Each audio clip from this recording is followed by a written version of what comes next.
Good evening, ladies and gentlemen. Welcome to this edition of Primetime Newscast in the English language on Canal the International. I'm called Morinti at Top Stories.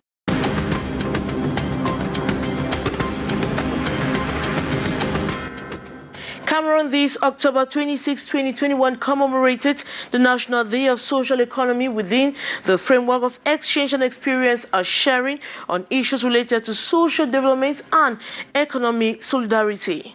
And environmental experts have revealed that bamboos can provide a huge quantity of renewable energy in Cameroon if efficiently managed. Another set of low-cost housing will soon be put at the disposal of Cameroonian civil servants in Yaoundé. The low-cost houses for civil servants is coming as part of solutions to lodging problems in Cameroon. Those were major stories. Details right ahead.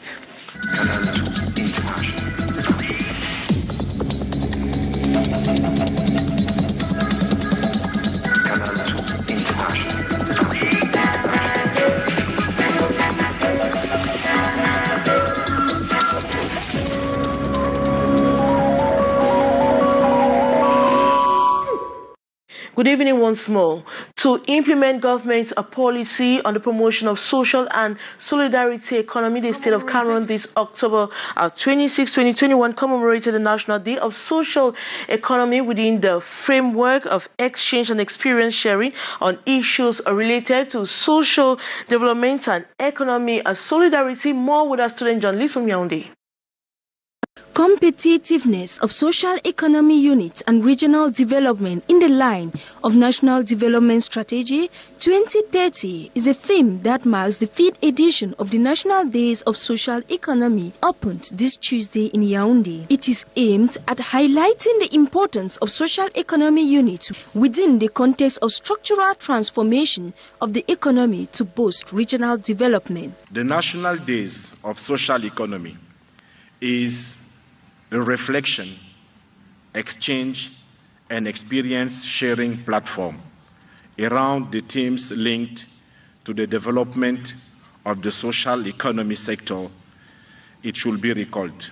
Part of government resolve to make social economy the vector of development, the beneficiaries are local actors of association, enterprises, organizations working for the development of their communities. Through performance and output of viable units capable of effectively fighting against poverty while also promoting economic growth. This 2021 edition of the National Days of Social Economy also occasioned to exhibit our local agricultural and handicraft products, organized in a context where Cameroon recently adopted a new development strategy dubbed the National Development Strategy. And social economy is all about boosting local production with local actors for the interests of the local community, while fostering regional development, job opportunities like wealth creation, among many others. A focus of the 5th edition of National Days of Social Economy, as we get the following report with Beatrice Ngamu. Performance and output of viable units capable of effectively fight against poverty while also promoting economic growth. What makes social economy a veritable vector for development? Bringing out its potentials with the dynamics of grassroots development and approaching structuring strategies of actors with the view to improving the visibility of these actors. Agriculture, livestock, handicraft, among others, are flourishing sectors, encouraging local production at community level by local actors. Taking jobs to local population, enable them to use the local materials that are common and around them, which are eco-friendly, and use them sustainably. So we are here to showcase what we offer to the Cameroonian people and to the world, and to improve the well-being and so safeguard the livelihood of local artisans in the communities with which we work. Adding more value to local products, especially by developing value chains and trade fair of products and services. If the government can do something very important to open a laboratory where they can transform all these products, if an industry is open, our children who leave school, they will be employed in those various laboratories, and this will reduce the rate of unemployment in Cameroon. This 5th edition of National Days of Social Economy is continuation of many years of reflection for the enrichment and consolidation of the framework law governing the sector. It is all about the competitiveness of social economy units and regional development in the light of the National Development Strategy. And environmental experts have revealed that bamboos can provide huge quantity of renewable energy in Cameroon if efficiently managed. The natural resource which grows in almost every locality in Cameroon and with the fast growth rate can serve as a major source of livelihood, especially for the local population. Haisencha completes that story. Putting bamboo into full use as an efficient source of renewable energy to boost the economic potentials of local population and the government of Cameroon is the major concern of these environmental stakeholders. As we know, in Africa we have a problem with energy, and a lot of our rural folks are using wood. Wood is also getting depleted gradually, and so we have an alternative, which is bamboo. If we have bamboo here in Cameroon that can be converted into charcoal, that can be converted into briquette, then we have the opportunity to make money for our rural people, but also for the economy of Cameroon. The plant species, which often grows naturally in almost all Cameroonian localities, experts say is easier to be grown and managed, which can provide a sustainable livelihood to communities and minimize environmental threats. Bamboo has the opportunity to be matured within 4 to 5 years. And so if you plant bamboo, you are increasing the rate of forest resources that we have. In terms of carbon mitigation, bamboo is a suitable material that is able to sequestrate carbon. Cameroon, blessed with such a natural resource, it is time for Cameroonian researchers to get to work and concretize mechanisms to boost the sector. Today, the statistics available are statistics from other countries.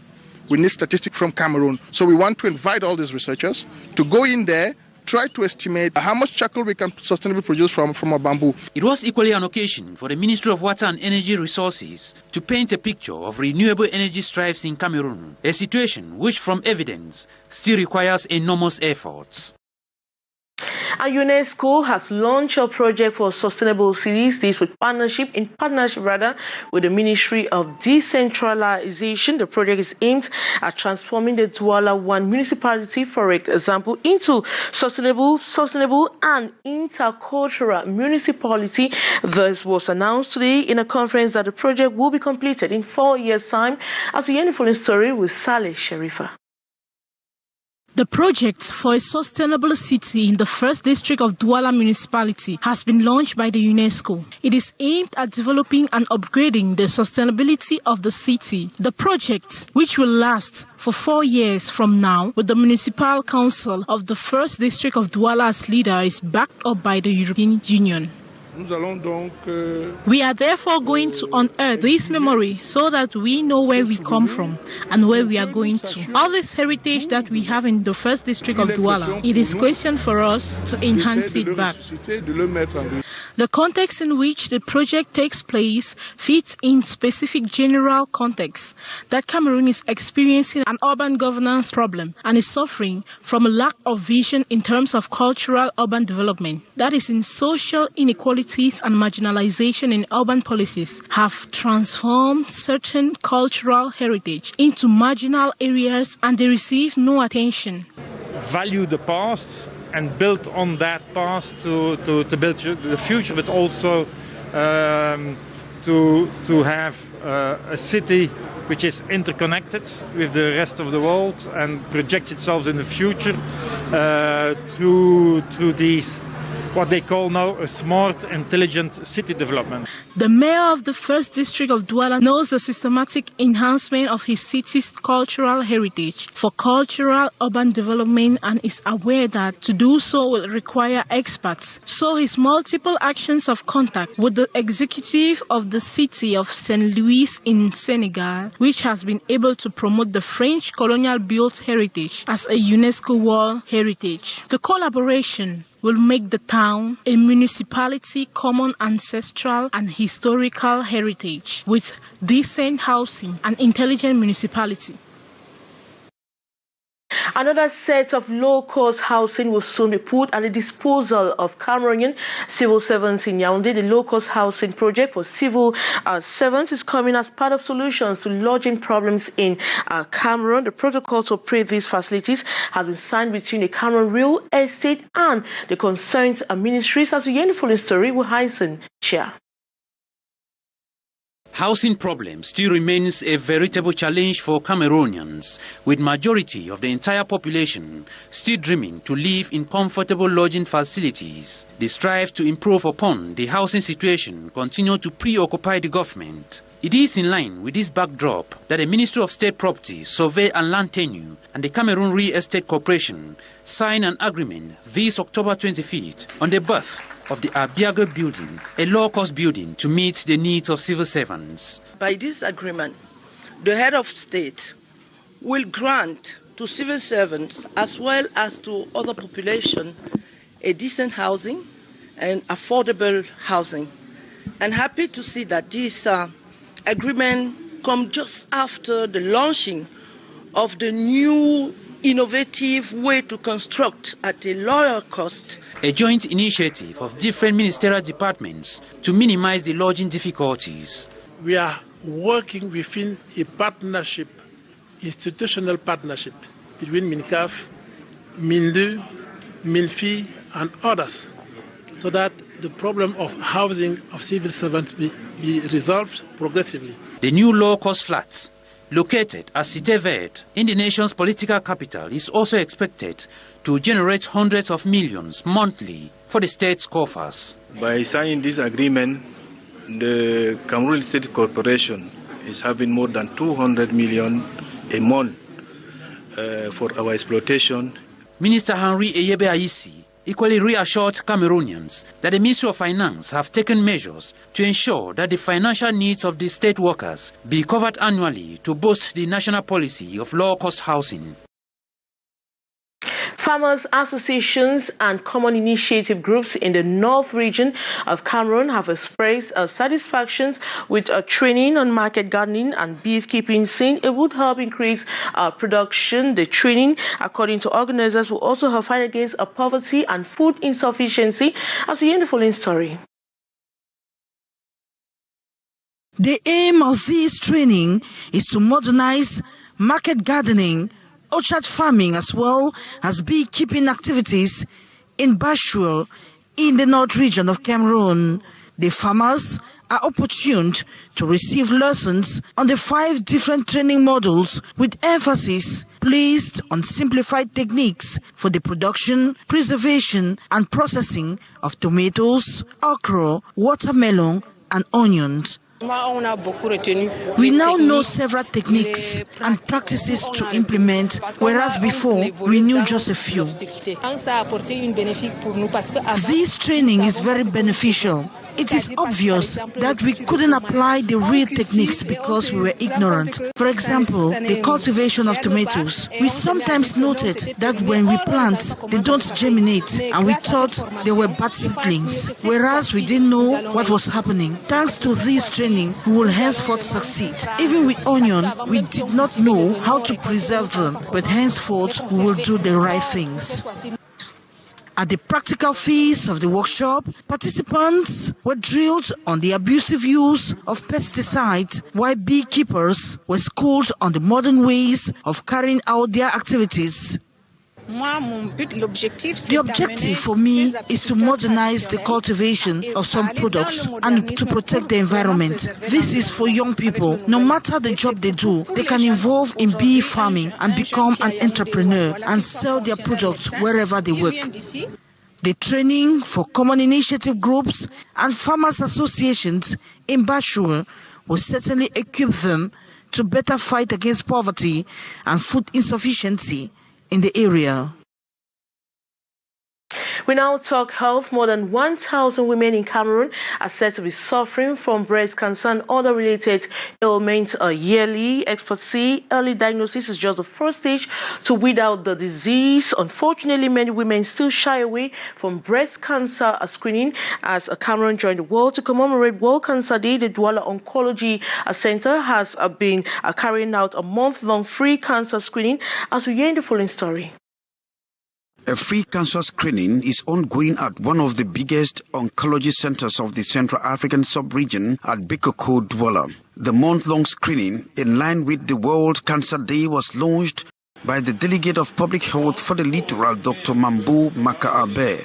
As far as cancer is concerned, it's the first time I see we have this type of material, this type of equipment. And what I can say is just we are behind the Cameroon Oncology Center, and then we want them to move forward and more serve the population in our region and all the country. The cancer awareness campaign targets people who are moving with the disease without knowing. Because we have 2,000 cancers of the breast in our country every year. We are moving up and down. You are helping us so that other many women should come and find out whether they have breast cancer or not. Next year will still be at 2,000 cancer of the breast. The Oncology Center in Bikoko is imbued with automated machines and high-skilled professionals to welcome patients who are suffering from cancer. As explained by the professionals, it is good to go for a screening because one will never know whether he or she is moving with the disease. And according to these professionals, early diagnosis may save life. Kejan Henry Atembe reporting there, and that brings us to the end of this edition of Newscast in the English language on Canal the International. Thanks so much for watching. We have news in the French language at exactly 19:50, 7:50 with Alain Gislenkanga. But coming up next is the brief with Leo Piejou. As for me, I'll be back tomorrow for another edition of news in the English language. Good night.